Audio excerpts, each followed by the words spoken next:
Thank you all for being here. My name is Doug Taylor. Most of you know that. I'm just really grateful that you guys are here to spend a little time with us. I just want to introduce a couple people from the coalition. This is the Idaho Coalition of Charter School Families. We have a couple of our board members, Tom LeClaire and Karen McGee, in the back. Tiffany Rugner will be here in a little bit. You'll hear from each of them really quick. China Gum is the coalition manager right back there. And then myself and Jody Ryle, who's the nice version, works with me. We're consultants to the coalition. Again, we're grateful you're taking a few hours out of your afternoon to come and listen. We're going to move on to our first session here, and we've invited Ben Scafidi to come join us. Ben has done a lot of research, so he's done a lot of survey to understand kids who like to choose a virtual option. So we've invited him here. He's got a good presentation. You can follow along. The presentation's in your packet. We're going to kind of have a research survey, sort of data-driven focus on understanding these virtual kids and why they choose it and what are some of the circumstances around it. So I will let him provide more of an introduction, but with that, Ben, welcome. I'm professor of economics at Kennesaw State University. It's 25 miles northwest of downtown Atlanta, Georgia, so we're in metro Atlanta. I also direct a research center. When I first moved to Georgia, the first year I was there as a professor, this would have been spring 1999.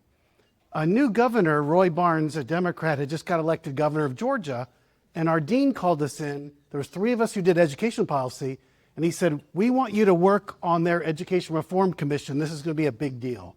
So 3 of us basically worked for Governor Roy Barnes for 2 years on education policy, and so I did that the rest of 99 and 2000. Then Sonny Perdue, a Republican, you might know him, he was the agriculture secretary a few years ago. He became the first Republican governor in Georgia in 150 years. They had no staff, right? There was no Republicans in Georgia. And so he had little 23-year-olds working on his campaign. And one of them had been an intern at the state and saw the papers that I had written for the Democratic governor. So they called me in, and I was like skeptical. I didn't know who this guy was, this new governor. And we were like finishing each other's sentences, so I became his education policy advisor. And I did that for 3 years. So I took a leave from academia, then I went back to academia. You'll see at the bottom right, I was an original virtual school skeptic. So Purdue's governor, January 2023, we had the session. He had campaigned on a couple things. We did it. And he was like, I don't have any more education ideas. And so we had listening sessions at the governor's mansion. We have 180 school districts in Georgia. We had 180 superintendents, 180 school board chairs, 180 teachers, and 180 parents and their students. And the sessions were all rigged. We asked the superintendents to help us pick people, so almost every single parent was a school employee, right? But we did get 2 good ideas from all those listening sessions. And one of them was a little kid he was in high school, like 9th grade, and he was very smart, and he was in one of the poorest, most rural sections of Georgia. And he said, we don't have AP courses in my high school, and I want to go to University of Georgia, and I want to study this and that, and it's really competitive to get into University of Georgia because the school's the same size, and the state's like Idaho's been growing. And we have this scholarship program, so a lot of kids stay in state that should probably go to Duke or Notre Dame. They stay in state because it's almost free. And so he said, I'm going to have a hard time getting in. And so the governor had just been at a National Governors Association meeting, and he met Jeb Bush. He didn't like Jeb Bush because Jeb had kind of endorsed the Democratic governor in that campaign. And so, but Perdue said, he started a virtual school. And I'm a teacher. I taught, what was your favorite class in high school? Say it with me, geometry. I used to teach geometry. And I teach your favorite class in college, say with me, economics. And so I'm a teacher, right? I write on the board and there's a bunch of students. I'm like, virtual school? So this was summer 2003. I'm like, virtual school? That's ridiculous. And he was like, well, Ben, I'm going to fly you down to Orlando and go see Jeb Bush's virtual school. So I flew down there and I met with the people and they showed me the stuff. And I was like, this is pretty neat. I said, I want to see an algebra 2 problem with 2 equations and 2 unknowns. And they gave me the problem, and I got it wrong on purpose. Immediately what popped up was something tailored to how I missed the problem, fixing it just like that. And I was like, wow. And then they were like, and I thought, oh, this was not a word back then. I mean, it was a word, but no one used it. I thought the classes would be asynchronous. I thought you would have people record videos and just play the same videos for 100 years, right? But they're like, no, we have a teacher with students and they're on there live. And the class sizes are the same as the district public schools, you know? And I was like, huh. And so I came back and I was like, this is not a bad idea. So we created a virtual school in Georgia and our Department of Education ran it.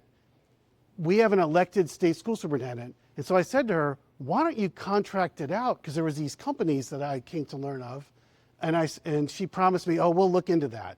But I don't know if you know how public education works. Like in the private sector, when there's a make or buy decision, they think about it, right? They're like, well, should we make it ourselves or should we buy it from a contractor? Let's see what's the best value for the company.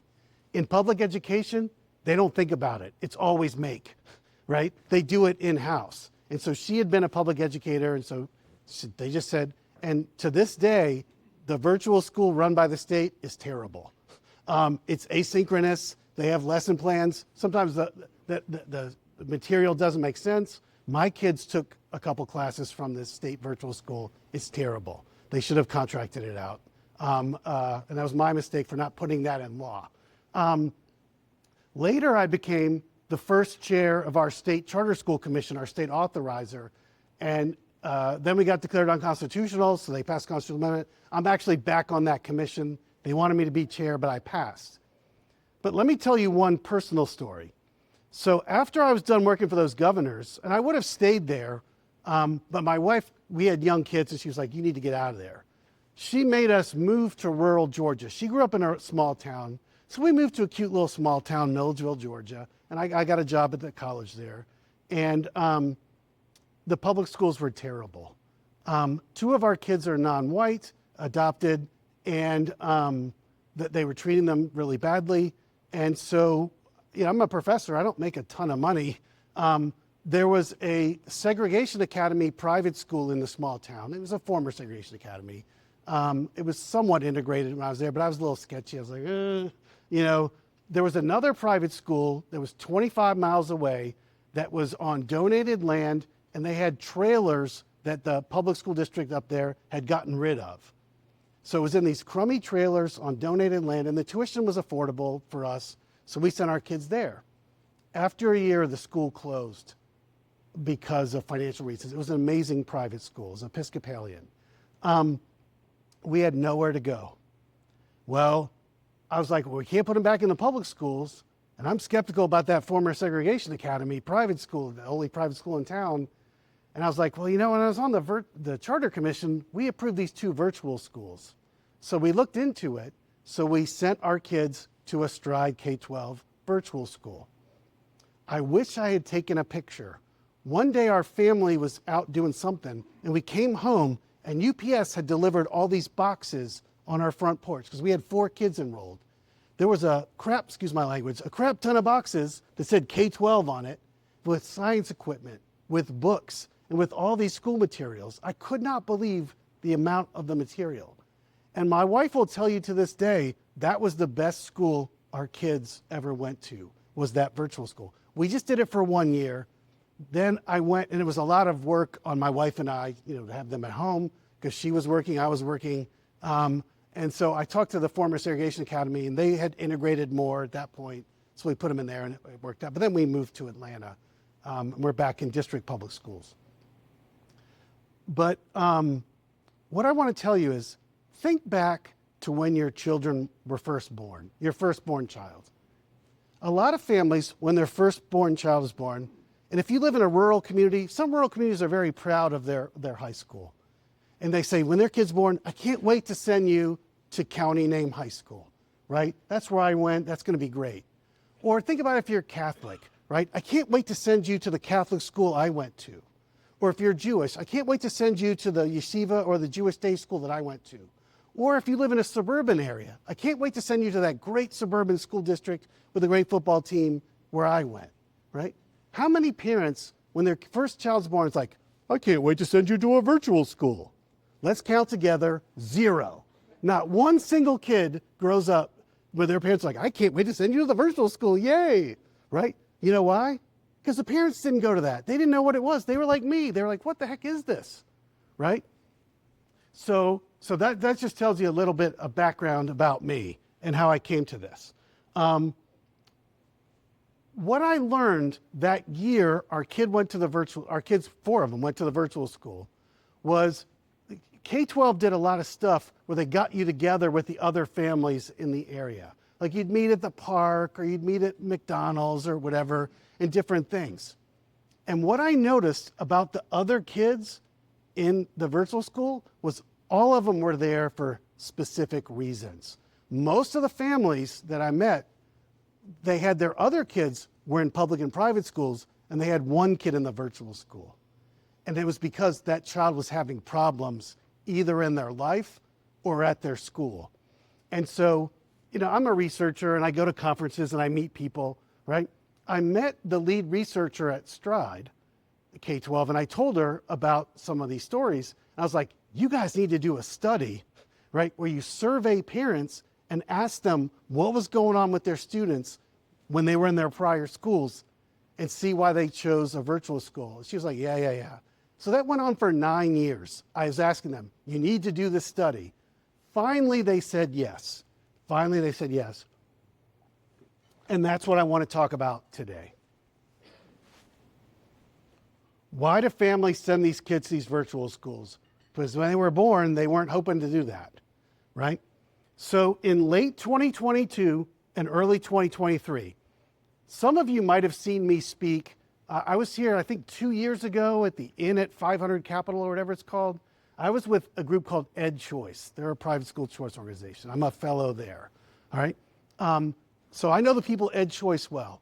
They do monthly polling with roughly 1,000 parents of K through 12 age students. And they pay Morning Consult, a reputable polling company, to do it.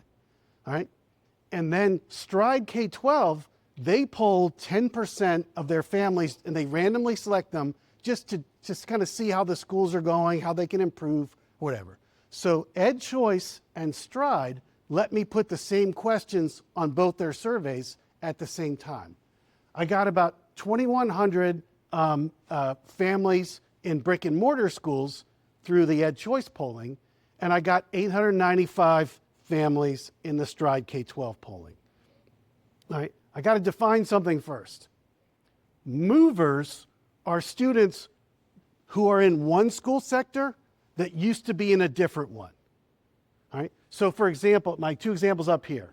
So maybe they attended a private school in the past, and now they attend a brick and mortar public school. They would be a mover. All right. Another example, you attended a brick and mortar public school in the past, and now you attend a Stride K-12 virtual school. So I'm going to compare movers and stayers. Stayers are kids who've been in the same sector the whole time. They've always been in a brick and mortar public school. They've always been in a private school, always been in a virtual school. All right. So we asked, if you had always been in a public school, so that would be the public non-movers, we asked, at your current school, does your child have excessive stress or anxiety? Or is it going on in their life, right?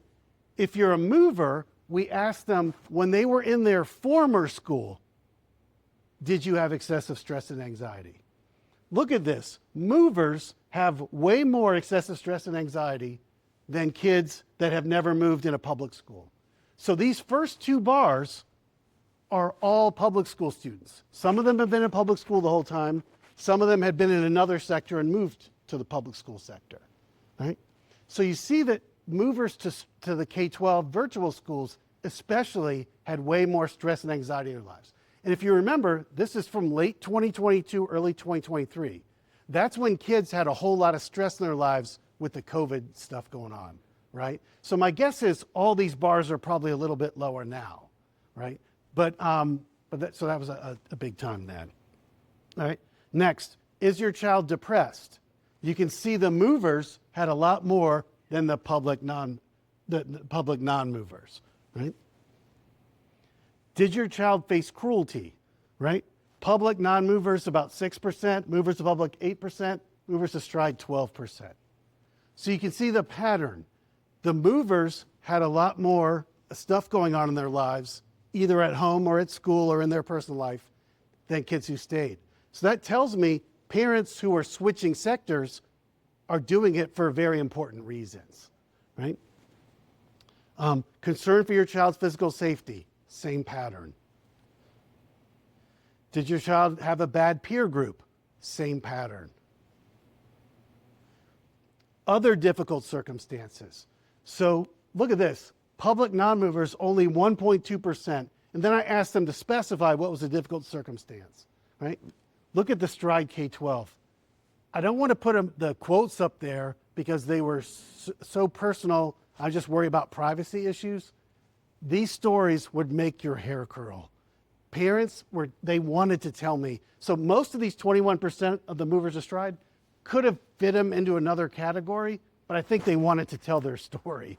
And so I got like long responses about why they moved their kid to Stride, because these horrible things were going on in their child's life. And parents viewed the virtual option as a lifeline, right?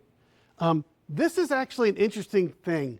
A lot of people, including me 20 years ago, you think, why do kids learn at home, right? It's, the modern way to say it would be because they don't want all that woke stuff going on at their kid's school. That's not a big issue, actually, at least for students who choose Stride. There's a little bit of that, right? Concerned things were taught different from your values, but it's not a big difference, not as big as these other things. And so I found that interesting. I expected to find a big difference on that, and I didn't.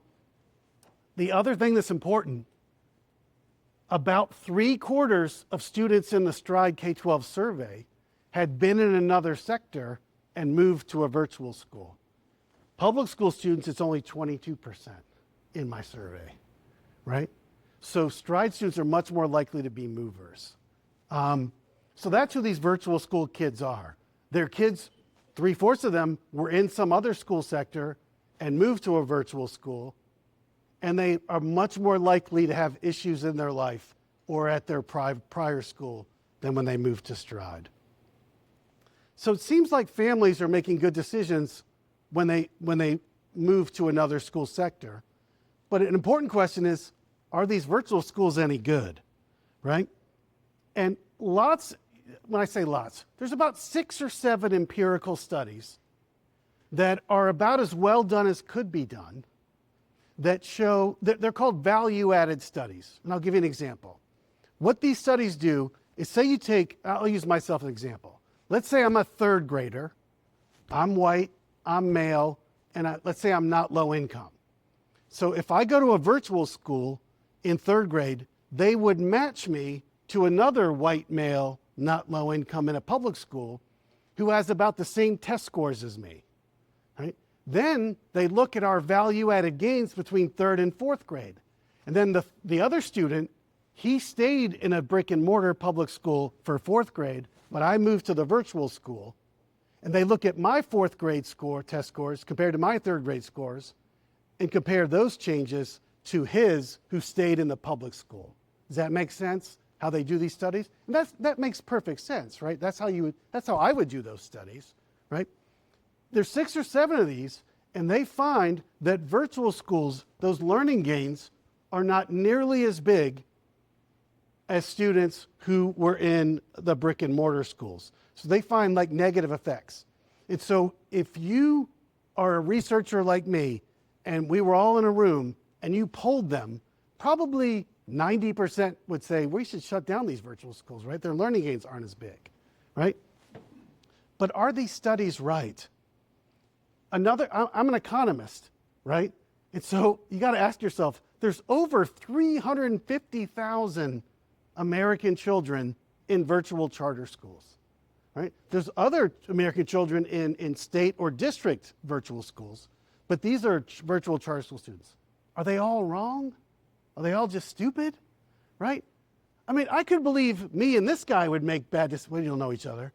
it's easy to believe that we would make bad decisions for our children, but you think her, him, her. You think they're all dumb? Really? Is that what you think? Right? Maybe. But let's delve into this a little more deeply, right? Of course, I showed that there's other good reasons why families choose virtual schools other than academics. Maybe families are trading off, their child's mental health. They're trading off improvements in their child's physical safety. They're getting that, but they're losing on academics. But is that right? Right? I think the studies that find virtual schools are bad are not accurate because they're not matching students properly. They're not matching students properly between virtual school students and brick and mortar public school students. And there's two reasons why they're not matching them accurately. One, it would be very expensive to collect the data I collected on a routine basis. It'd be very expensive to survey public school kids, survey virtual school kids. You'd have to survey all of them, all their families, and then match on all those difficult circumstances. That would be very expensive to do. Second is virtual schools don't provide lunch, right? How do you get a free lunch in a public school? Well, you've got to tell the school that your income is low, right? There's a group of people that don't want to tell other people their income, and let's say it together, they're called Americans, right? No one wants to tell someone their income, but you're willing to do it if you get a free lunch for your students. And now you get free breakfast, free lunch, and sometimes free dinner in some school districts, all right? The other thing, I did some research, and this was when I wasn't on the Charter Commission. The Charter Commission of Georgia asked me to look at this free reduced price lunch thing because they said our schools are complaining that the percent of students who are low income is not calculated properly. What I showed was that you take kids who are free reduced price lunch at a district public school, and then they move to any charter school, even brick and mortar. The probability that they're classified as low income goes way down because a lot of brick and mortar charter schools don't provide lunch either, right? And at the virtual schools, the drop was the biggest. They won't let me release the data. They didn't want that out there because they're like, oh, our schools are going to say our accountability models are off. And I was like, you know what? Your accountability models are off, right? They didn't want that out there, so I can't show you that data. But it was pretty dramatic, all right? And then when they moved back to a district school, their likelihood of being classified as low income went up, right? Maybe their family's income just shot up when they went to the virtual school. Of course not, right? They're just not being counted, all right? So an example of the first thing, Jay Green's a friend of mine, and I've met the Paul character later. At the same time I was doing my study, they did something similar. They didn't ask about as many difficult circumstances as I did, but what they showed is they were estimating value-added models just on virtual school students, and they said every time you had a student had one more of these difficult circumstances, it lowered their English language arts achievement by a lot in terms of the learning gains was much lower. They didn't find anything in math, but they only asked a couple difficult circumstances. Second is, if you're on the education committee, you know the term we use in public education is economically disadvantaged, right? And it's typically the percent of students eligible for a free reduced price lunch, all right?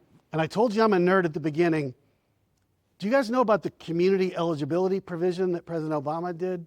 Right? So if a public school has more than 40% of students eligible for a free reduced price lunch, the whole school gets it, right? So if virtual students are not classified as free lunch when they're low income, they're not going to get to that 100% eligible. So the free reduced price lunch is a ridiculously bad measure of economic disadvantage, all right? Okay, I'm going to give this example from Minnesota Virtual Academy, all right? You can see in 2022, 37, and this is from their state database, 37.5% of kids were economically disadvantaged according to the free and reduced price lunch measure.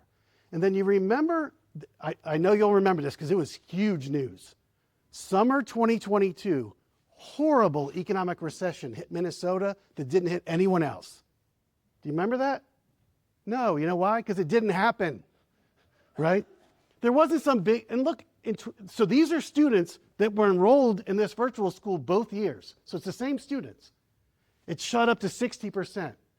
You know what happened was a colleague of mine at my research center, he was the lead author on this study. He showed there's a better way to measure poverty in public schools. And again, I'm going to get really nerdy now. Write this down. It's called direct certification, right? Direct certification. What they do is they take the state TANF database, the state Medicaid database, state food stamp database, and see if the child in the public school, if their family gets any of those benefits. And if they get one of those benefits or more, they're coded as directly certified as low income. States need to use that as a measure of economic disadvantage, because then you would get the accurate number on the virtual school students that are truly poor, and you wouldn't have the community eligibility problem where higher income kids are coded as low income, right? So that's a much better way to do it. So Minnesota did that. They were one of the first states to do that. So that's the way to do it. Something I did, this was, I did it in March 2022. The orange bars are the percent of Stride K-12 families in different income levels. The blue bars are using a federal survey called the Current Population Survey. This is all, the blue bars are all families with school-age children. So private school kids are in there, right? Only 9% of students go to private schools in America. So you figure that over 160%, probably a lot of them go to private school. So it's not completely apples to apples, but it's only 9% are in private schools. So it's telling roughly the same story.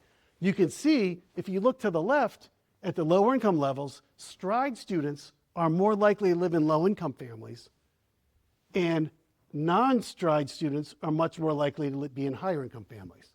So clearly, they're a lower income. But look at this. I took all Stride K-12 schools for a certain year. 50% were eligible for free reduced price lunch, supposedly, but it was 52% for U.S. public. Clearly, that's wrong. So these studies are matching truly low-income kids in virtual schools who are not coded as low income, and they're matching them with high-income kids. And we know that high-income kids have bigger learning growth over the year. So some of that effect that makes virtual schools look bad is they're matching wrong on income. Second, they're matching wrong on, they don't have the difficult circumstances, right? They don't have the difficult circumstances, right? I found this for Idaho, all right? The most recent year I could get is 2023-24. Idaho Virtual Academy, 52% were eligible for free reduced price lunch. All Idaho public schools, a little over 39%. I wonder, one of you should ask, your DOE might be using the direct certification. And that's what some states do now, is they use direct certification to get kids a free and reduced price lunch, right? But you should junk the free and reduced price lunch and just use direct certification, because some of the free and reduced price lunch kids are not low income because of a policy change made when Obama was president, right? So Idaho, your DOE might be doing something. It's a good step, but I would just get out of the free and reduced price lunch business and just look at who's getting these transfer programs like TANF, Medicaid, and food stamps, because then you know they're truly low income, right? But this is all new. All those studies about virtual schools were before people were using direct certification, so they were really mismatching, right? So just to sum up, virtual school students face more difficult circumstances in their life than brick and mortar public school students, and the differences are pretty stark, all right? Second, we're matching some low-income virtual students with higher-income brick and mortar students.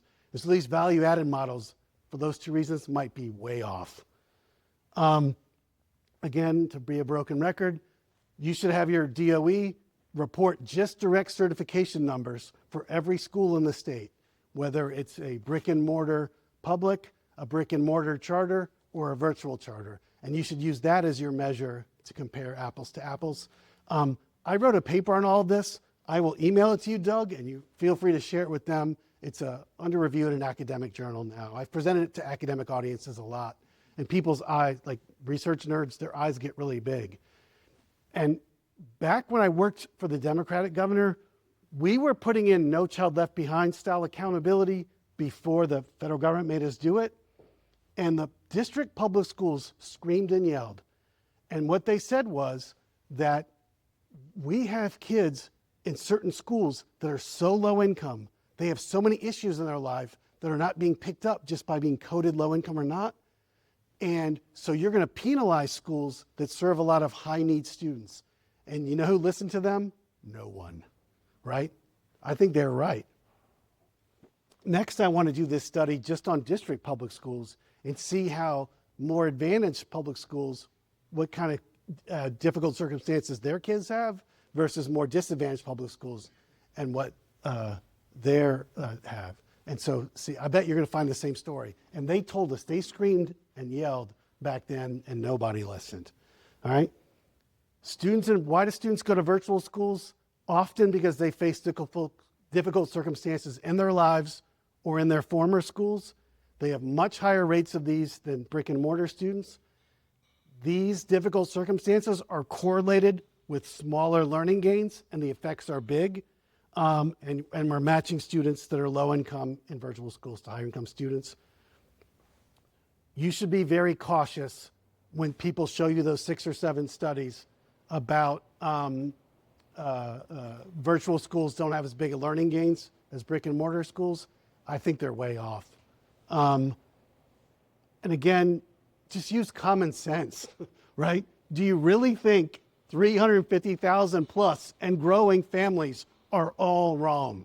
Again, it's easy to believe he and I are wrong because we're obviously not good parents, right? Fair? Yeah. Ask our wives, right? But do you think all these people are wrong? I don't think so. All right. I'm happy to take questions, and I apologize I can't stay. I've got to catch the last flight out. I got to teach tomorrow. So happy to take questions on anything. So, yes?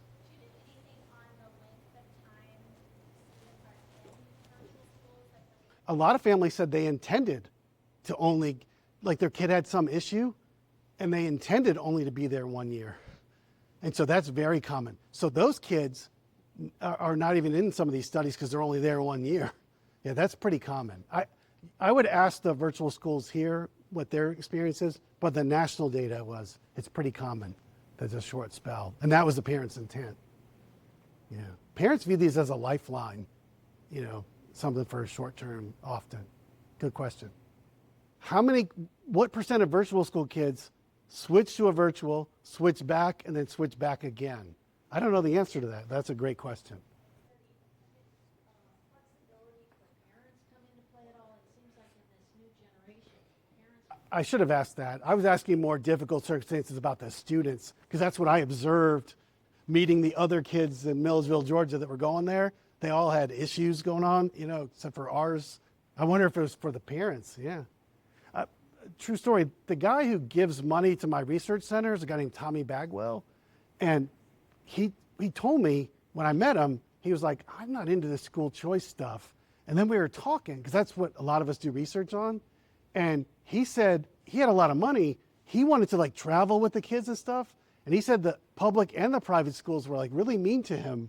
They're like, no, you can't miss school. And he's like, my kids are really smart, because he's pretty smart. And so he ended up homeschooling them. He was the CEO, so he was able to, stay home and stuff. But most families aren't rich and can't do that, right? So you're right. A lot of these younger people are different from us. You're right. A lot of them have flexible jobs and want to do that.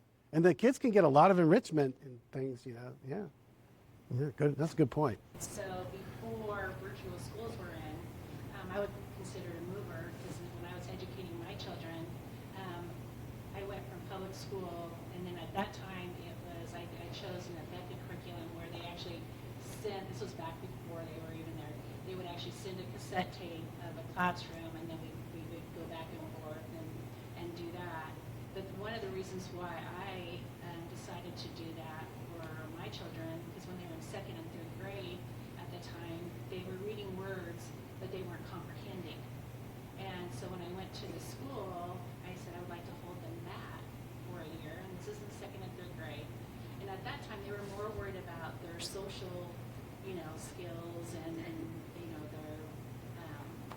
how well they were going to do later on in life. And I said, well, that's the reason why I want to hold them back, because I am worried about that as well. If they can't read and comprehend, they're not going to do well later on in life.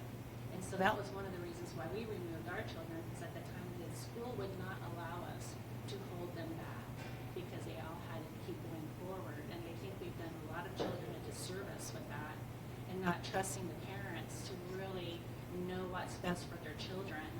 And that probably is one of the reasons too, I probably would assume that a lot of parents are going to. I think if public schools would listen to parents and teachers, school choice would be at square zero, right? I think that's right. A lot of times they don't listen.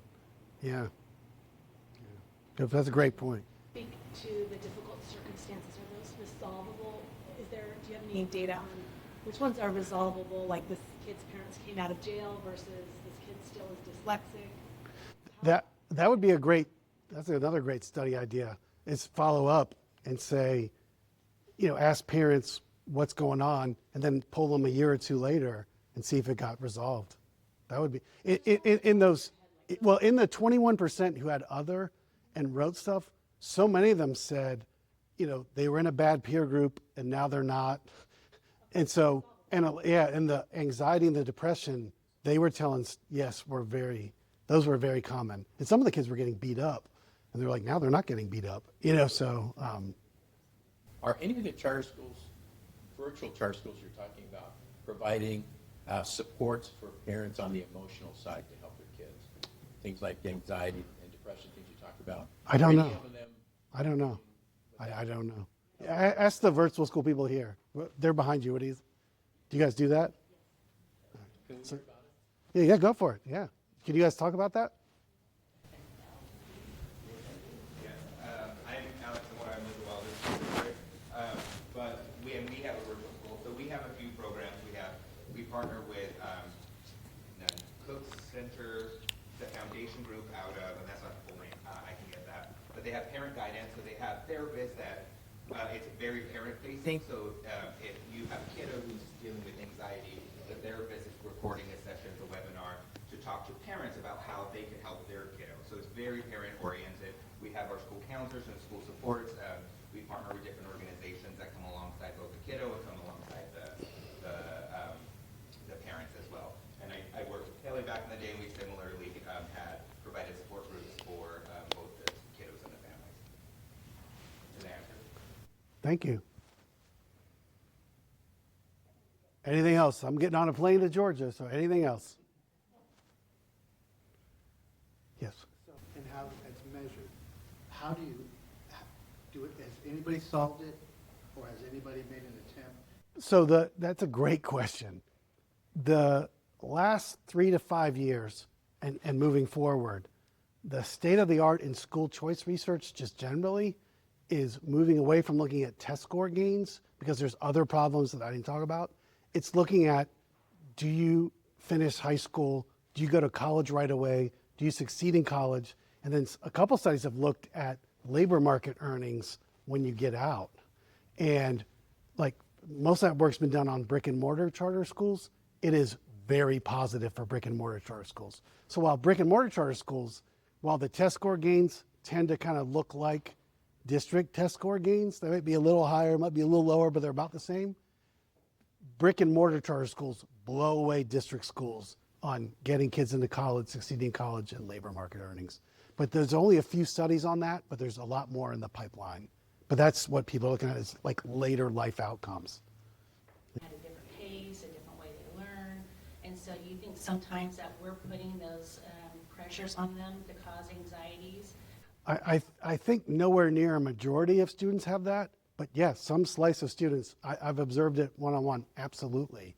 I have to tour a lot of charter schools in Georgia because I'm on that commission and I used to be on it before. Most of them, they don't care too much about those state tests because they worry about that pressure issue, and maybe that's why the families chose it. But My kids were in district public schools most of their career, and it's like drill and kill. And it's all they start talking about the test about the fourth day of school. And, they used to be called in Georgia the CRCT. And so my kids, like the fourth day of school, like CRCT, we ought to pass that CRCT. And now it's called milestones. And they drill it because, again, I think state policymakers and federal policymakers are making states do it, are forcing districts. So I don't blame the district schools for that. I blame the policy. So, yeah. But I don't think it's anywhere near a majority, but definitely some. Absolutely. Absolutely. It is an issue, and yet you have parents report or kids report that they get more engagement often, which is counterintuitive. And so I'm curious All right. about that. I'll give two responses to that. I've not seen a study, but my wife would, back then K-12 called them class connects. So when you had to log in with the teacher, my wife sometimes would jump on there just to have a quick shot at the teacher. And she loved that, right? Because in real time, you can talk to your kid's teacher. So we would log in like 5 minutes early, and she would talk to them, or she would log in, or she would just pop on, because they were logged in. She would pop it on the screen at the end and say, hey, teacher, can you stay another minute? And other parents did that too. And so that's a really good way. You know, it's hard in a brick and mortar school, public or private, to get that real-time feedback. Second, I'm on the Georgia Charter Schools Commission. We make our virtual schools turn us data in, I think, maybe semester, once or twice during the school year, on how often the kids were logging in. It's kind of an attendance thing, right? So we just, that's a crude way to get at what you're getting at. But you're right, someone should study that. That's a good point. Ask parents, how much engagement are you having in your brick and mortar school compared to how much are you having in your virtual school? That's a great. Are you going to be doing this in any other state in the foreseeable future? I have nothing in the works, but again, like Stride doesn't, they're doing their own polling questions for their own reasons. And so it's hard to get them to, deal with this annoying researcher. So maybe. I don't have anything in the works right now, but. I know EdChoice does a lot of state-to-state comparisons as well. Is the funding formula itself leading to a lot of this difference between public schools and charter schools? Is there a sort of an ideal model that would help have the funding incentivize engagement? That's a great point. I'll tell you a study I just finished. Public schools in a lot of districts around the country are losing enrollment, right? And so it took me about 6 minutes on Google to find quotes from like education experts in my world saying, this is a calamity for public schools. They're going to lose funding, and there's going to be less for the students who are left behind. A lot of us that have worked in school finance know this, but that's backwards. Public schools get to keep funds for they no longer serve. Think about where you work, right? Let's say you work at Albertsons, right? And people shop at your store and you get their money. If next week they switch to Walmart, you don't get to keep money in the future for your former customers. Public schools have the very best funding model in the world, and they complain the loudest, right? Give you an example. When a student leaves school district 1 and moves to school district 2, they don't automatically reduce local funding for that district, right? Second, is state funding often has hold harmless provisions that last a year or two. I don't know about Idaho, right? And so a student leaves for another district, they get to keep funding for that student for a year or two. In the biz, we call them ghost students. Third, federal funding by law is supposed to follow kids to charter schools. By law, it's supposed to follow kids to private schools if the private schools provide those federal services. In practice, districts keep a lot of that money, partly because a lot of private schools don't provide those services, so they get to keep that money. If a kid goes to a homeschool, they get to keep that money because they don't have the federal services. And then they short charter schools and they short private schools. And so I called my paper the Enrollment Decline Windfall. So if you Google my last name, EdChoice, and Enrollment Decline Windfall, public schools that are losing enrollment are on autopilot to give more resources for their students. because they're keeping this money for students they no longer serve. So to answer your question, and there's only one research paper on this, if you want to give public schools the right incentives, like incentives in the private sector, is make all the money move with the kid. And when I speak about this publicly, I make a joke. When a student makes the really dumb decision to transfer from Kennesaw State University, where I teach, to Georgia Tech, dumb decision, right? We lose their Pell Grant money like that. We lose the state formula funding like that. We lose their Hope Scholarship money like that. We lose whatever scholarship money like. We lose all the funding for that kid like that. So we don't want that kid to transfer to Georgia Tech. Now I tell my smart students, yeah, that's a good move, right? I mean, go to Georgia Tech, that's great, right? But as a university, we don't want that. We want everyone to think our school's great and stay. Because so again, I don't blame public school leaders. It's the incentives are terrible. And so if all the money followed the child, the one study found that when Wisconsin made more of the funding follow the child, test scores in public schools improved like that, right? So because the incentives were right. Yeah. Great question. Thank you guys. Appreciate your time.